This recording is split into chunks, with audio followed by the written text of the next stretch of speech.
Celio Nieves Herrera, concejal del Polo Democrático Alternativo. Concejal ya llevo 3 periodos y he sido reelecto ahora el 27 de octubre y volvemos a iniciar una legislatura a partir del 1 de enero del año 2020. Ok, sí, bueno, Celio. Por lo que supimos hasta hace poco, hasta hace más o menos una semana, el POT fue básicamente cancelado, ¿sí? Entonces, primero, saber una pequeña explicación de cómo fue la dinámica de la votación del no al POT en el Consejo.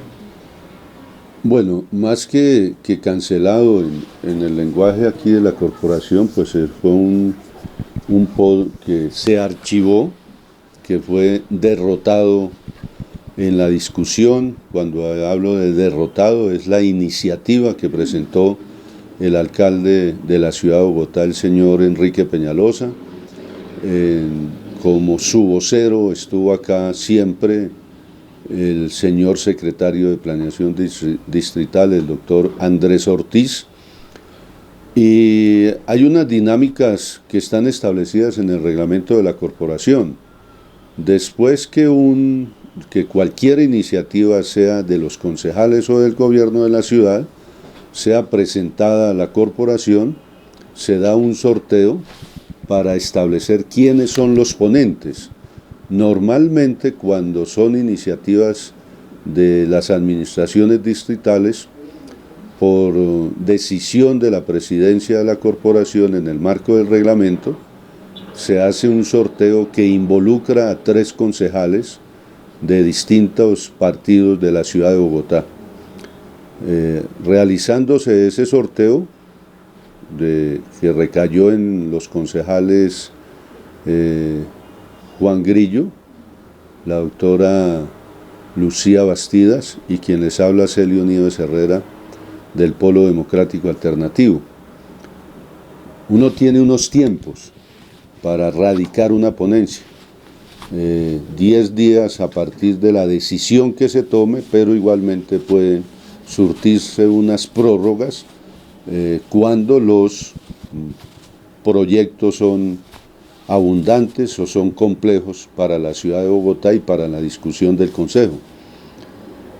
Surtido esos 2 pasos, llega el momento de la presentación de las ponencias. Y en esta ocasión la revisión general del plan de ordenamiento territorial, como se denominó ese proyecto de acuerdo, tuvo 2 ponencias positivas. Una, la del doctor Grillo, y otra, la de la doctora Bastidas. Y una ponencia negativa, repito, en cabeza de quienes hablan. Se hicieron algunas invitaciones a algunos especialistas en los temas del ordenamiento de la ciudad, en las distintas disciplinas de su formación profesional, en representación personal, en representación de organizaciones jurídicas, universidades, etcétera. Pero igualmente se realizó un cabildo abierto donde se dispuso para que ciudadanos de manera individual de la capital del país tuviesen la oportunidad de tener una opinión del mismo. Hecho que no iba a reemplazar la ausencia de la participación democrática que no permitió y que no convocó el gobierno de la ciudad en el trámite de todo el proyecto, incluso antes de que se llegase a consideración del Consejo Capitalino.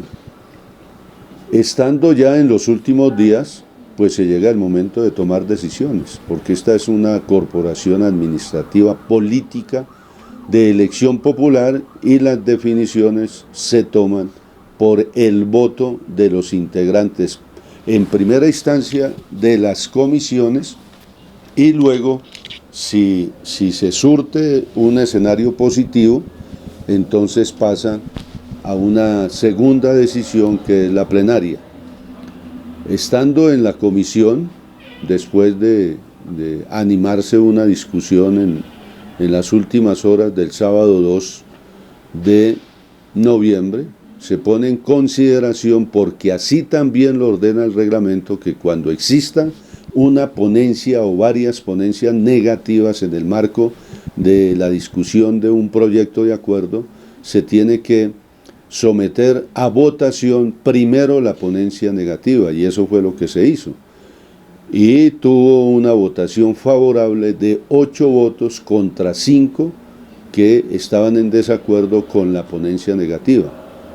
Esto que arroja que el proyecto de acuerdo no puede continuar su trámite y el alcalde mayor de Bogotá, para asuntos del plan de ordenamiento territorial, no puede expedirlo por decreto porque ya el Consejo en su comisión ha tomado una decisión, y la decisión fue archivar el proyecto y en consecuencia no continúa su trámite, no continúa su vida jurídica al quedar archivado, lo repito, pero igualmente eso significa que la iniciativa del gobierno de Peñalosa y las ponencias positivas fueron derrotadas por el Consejo de Bogotá.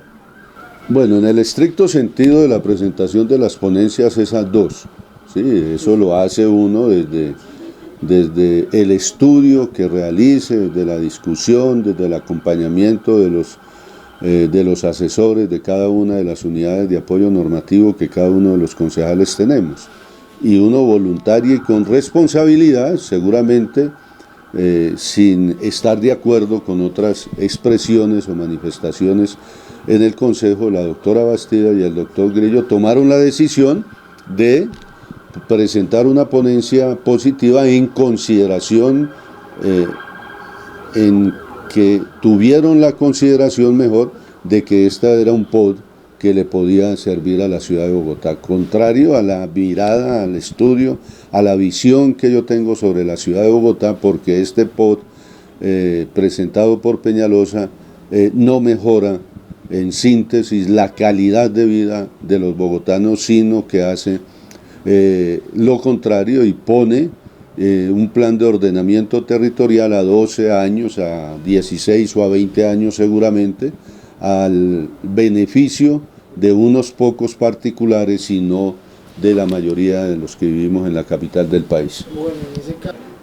Yo hice una ponencia negativa en consideración a varios elementos. Uno, a un elemento de mirada poblacional. Yo consideré que los estudios que presentaron a consideración del Consejo no se correspondían con la realidad poblacional de hoy de la ciudad de Bogotá, y en consecuencia las proyecciones poblacionales de la capital del país también irían a mandar un mensaje erróneo, un mensaje equivocado. Y si yo tengo unas proyecciones erróneas, equivocadas del crecimiento poblacional, pues lo que yo voy a desarrollar en la ciudad no se corresponde con la realidad. Entre otras cosas, yo no puedo proyectar entonces 800.000 viviendas cuando se requieren mucho menos en lo que se traía en la discusión. Consideré igualmente que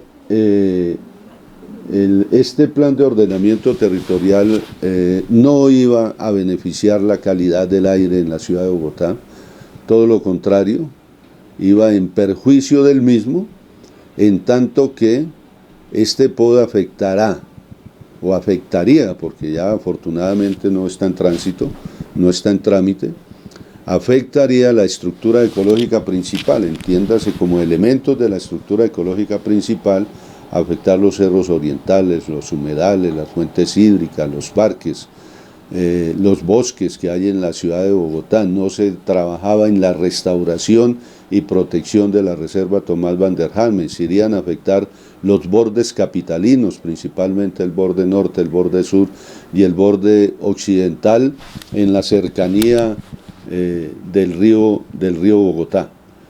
Igualmente hay que manifestarlo con toda tranquilidad que este POD definitivamente tiene unos intereses, porque aquí hay unos intereses de ciudad y eso no nos debe molestar, y entonces se estaban poniendo unos intereses en favor del gran capital de los grandes negocios inmobiliarios en la ciudad de Bogotá, afectando a la mayoría de los que vivimos en la capital del país. Esas, entre otras razones, por supuesto que ahí hay elementos en detalle en una ponencia de más de 280 páginas y en una explicación de más de 4 horas 20 minutos en el Consejo de Bogotá.